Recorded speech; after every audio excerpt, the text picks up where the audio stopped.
In today's video, I'm going to teach you how to connect OpenAI to your Bubble.io app using the API connector.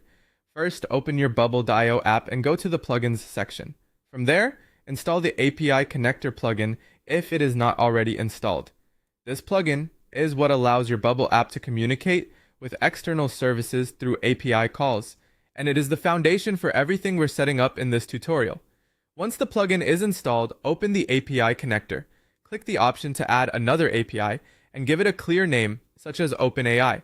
Naming your API properly is a good habit because it keeps your project organized, especially if you plan to connect multiple external services later. Next, set the authentication type to private key in header. In the header value, use the bearer format followed by your API key. Make sure your real key stays private and is stored securely.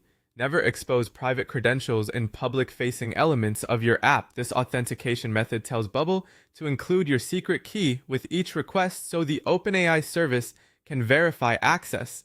After that, create a new API call. Set the method to post because you'll be sending data to the API.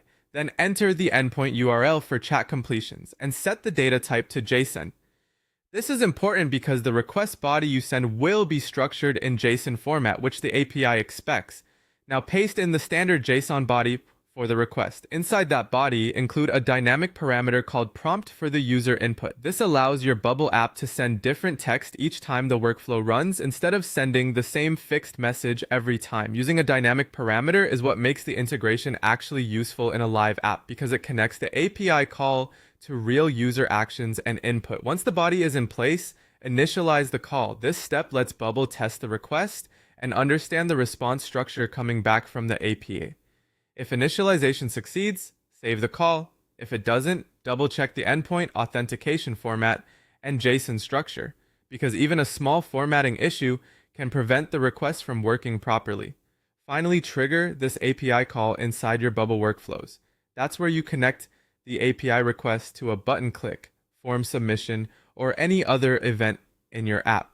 After that, your Bubble app will be able to send prompts to OpenAI and use the response as part of your workflow logic. That's the complete setup, and once it's done, you'll have a clean foundation for adding AI features directly into your Bubble application.